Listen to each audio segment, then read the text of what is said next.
Coucou, j'ai planté mes petits choux, je vais vous montrer ça. Et puis j'ai vu alors que le chou il se marie bien avec les légumes de la famille des Chenopodiaceae ou Chenopodiaceae, je sais pas comment on dit. C'est-à-dire blettes, épinards, amarantes, quinoa, 3 petits points. Voilà. Donc moi j'ai des... Ah oui, betteraves aussi, je sais pas si je l'ai dit. Donc moi j'ai des betteraves roses et blanches de Chioggia. Donc je vais tenter ce semis, puisque on est le 21 juillet et que ça peut se semer en pleine terre jusqu'au mois de juillet. Donc ça tombe bien. Allez, c'est parti pour les semis.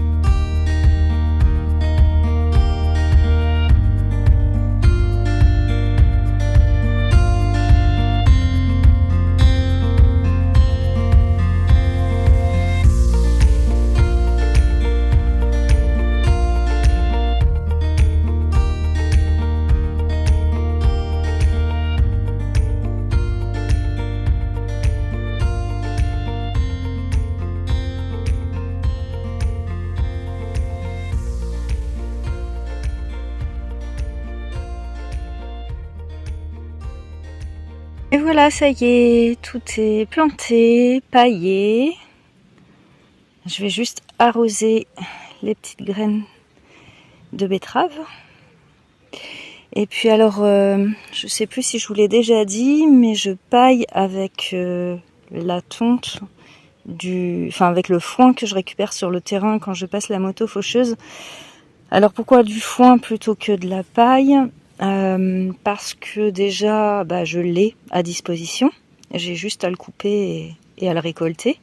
Donc j'utilise tac, tac, tac, tac, tac, tac, tac, tac, mon petit râteau à feuilles et ma fourche pour pouvoir le récolter, et ça fonctionne plutôt pas mal avec le râteau. Donc oui, je disais que j'utilise le foin du terrain.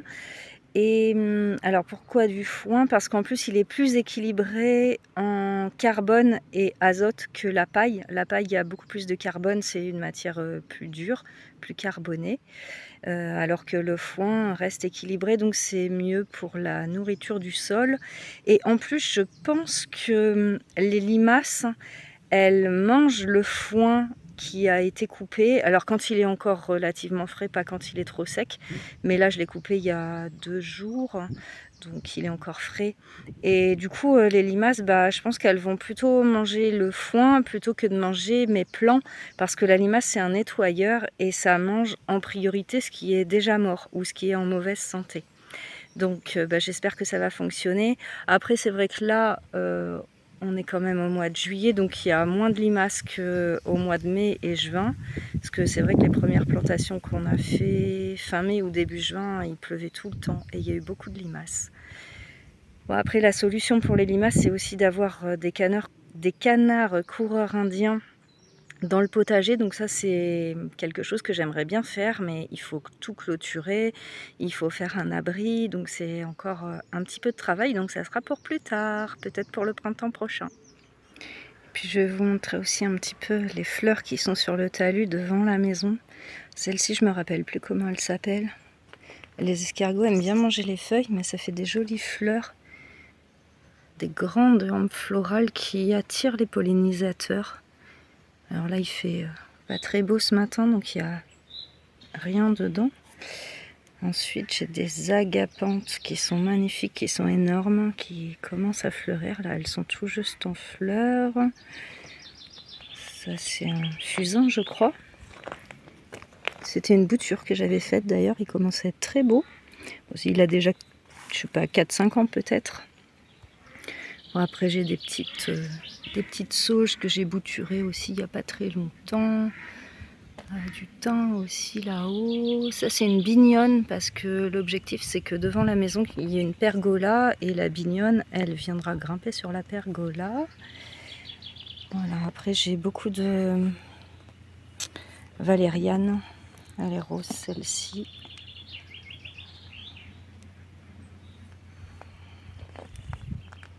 La ciboulette. Et la ciboulette, elle se plaît beaucoup mieux dans le jardin, là, avec un peu de fumier, elle est super heureuse.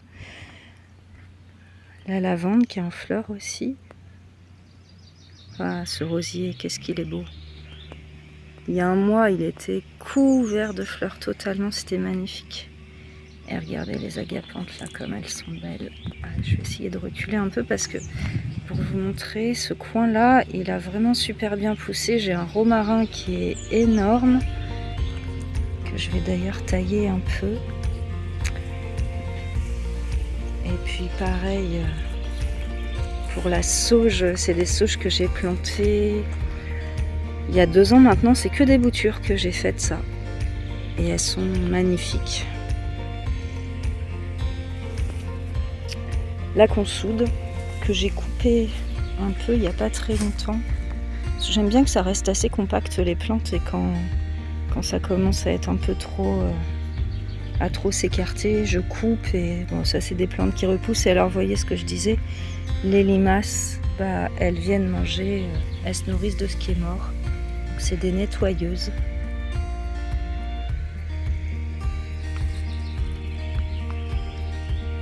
Ça c'est un ou une, je sais pas, Perovskia. Bon alors il est un petit peu, il s'écrase un peu, mais bon, c'est joli. Et puis ça aussi j'en refais des boutures après, donc je pourrais en replanter un petit peu partout. Et voilà, encore du thym. Et le thym ici pousse très bien, il est magnifique, il est énorme. Voilà. Coucou. Cette semaine, nous sommes en chantier participatif sur l'écolieu. Alors bien sûr, je continue à m'occuper un petit peu du potager, des récoltes, l'arrosage. Et puis, je vais vous montrer 2 choses un petit peu techniques sur ce que l'on est en train de faire ici. C'est-à-dire le système de récupération d'eau de pluie que l'on a légèrement modifié, mais du coup je vais en profiter pour vous expliquer comment j'ai créé mon système de récupération d'eau de pluie avec 8 cuves de 1000 litres. Et on est aussi en train de continuer à construire la cloison en terre et chanvre. Et alors ça c'est vraiment un truc magique à créer. Là on a monté à peu près 2,50 m et il nous reste encore 1,20 m à faire. Donc je vous montrerai tout ça dans différentes petites vidéos que je vais regrouper dans cette vidéo de la semaine. Voilà, écoutez, je vais aller faire mon petit arrosage, faire un petit tour du potager, récolter mes oignons. Alors les cuves, elles sont reliées entre elles par un système de vases communicants, c'est-à-dire que on a la vanne du bas qui est ouverte. Alors moi j'ai rajouté une vanne supplémentaire parce qu'on m'a dit que les vannes, donc comme la bleue là, qui sont sur la cuve, elles finissent par ne plus fonctionner avec le temps parce que c'est tout en plastique. Donc j'ai rajouté une vanne métallique avec un robinet. C'est branché sur un tuyau et le tuyau donc repart vers le haut et il vient mettre l'eau dans la cuve d'à côté. Donc ce système, pour qu'il fonctionne, il faut d'abord prendre le tuyau, le mettre vers le bas afin qu'il se remplisse d'eau, boucher avec le doigt. Ensuite, toujours en bouchant le tuyau rempli d'eau, on l'emmène dans la cuve d'à côté qui doit être pleine parce qu'en fait, il faut qu'on arrive à mettre la main dans l'eau et déboucher le tuyau au moment où le bout du tuyau est déjà dans l'eau. Et une fois que ça s'est amorcé de cette manière-là, eh bien ça fait un système de vase communicant. Et là, vous pouvez voir que toutes mes cuves, en fait, j'ai un robinet avec un tuyau d'arrosage branché dessus sur la première, là, qu'on peut voir ici. Et toutes les cuves sont au même niveau. Alors là, on vient de refaire le système avec la personne qui est venue m'aider pour la semaine. Il s'appelle Stéphane. Donc avec Stéphane, on a refait le système, c'est-à-dire qu'avant j'avais mis que du tuyau jaune comme ça, qui est simplement du tuyau d'arrosage que j'avais coupé en morceaux. Sauf que le tuyau d'arrosage, eh bien, ça se pince trop facilement. C'est trop souple et avec le soleil, ça se pince. Donc à l'arrivée en haut, ici, là, je sais pas si vous voyez, mais j'ai dû y mettre, j'ai récupéré, c'était les pattes de fixation de l'ancien placo qui était sur le toit de la maison, pour faire un petit guide pour pas que mon tuyau il s'écrase, pour pas qu'il soit coupé, pour pas qu'il soit plié. Voilà, et puis donc là, on a remplacé une bonne partie des tuyaux jaunes par du tuyau noir, qui est du petit tuyau spécifique pour l'irrigation. Et lui, il a le même diamètre intérieur, donc on peut utiliser les mêmes embouts à la sortie du robinet que le tuyau d'arrosage. Mais par contre, il est beaucoup plus rigide et il se pince pas. Voilà, donc après, moi, j'attache avec mes petits bouts de fil de récupération, toujours voilà les petites chutes qui sont pas utilisées lors des travaux, je les récupère et je m'en sers pour attacher tout un tas de choses quand j'ai besoin. Voilà un petit peu pour cette partie, et donc là on peut voir toutes les cuves. Alors maintenant le prochain travail là qu'on a prévu, c'est de faire des encoches dans les couvercles, de faire des encoches comme ça pour pouvoir poser les couvercles, que ça soit bien fermé, parce que là on a quand même quelques moustiques qui arrivent à venir pondre malgré que les couvercles soient posés dessus. Et je vais éviter de faire des nids à moustiques. Voilà pour cette petite explication sur les cuves de récupération d'eau. J'espère que ça vous aura intéressé. Et puis maintenant, je vais passer au jardin. Alors, au jardin, eh bien, ça y est, j'ai récolté mes oignons. Donc, je vais vous montrer ça. Ah bon, il n'y en a pas énormément, hein. C'était un petit semis. Mais voilà, je suis assez contente. Ça va faire des oignons pour quelques semaines, malgré que j'en mange beaucoup. Et puis là, j'ai encore quelques petits haricots à récolter. Les choux de Bruxelles, ils se sont bien fait manger. Alors, je ne sais pas si ce sont les limaces ou si ce sont... Ouais, si c'est les limaces, parce qu'on peut voir là, je ne sais pas si vous voyez, hop, une toute petite mini limace. Et ce sont elles qui viennent manger les choux.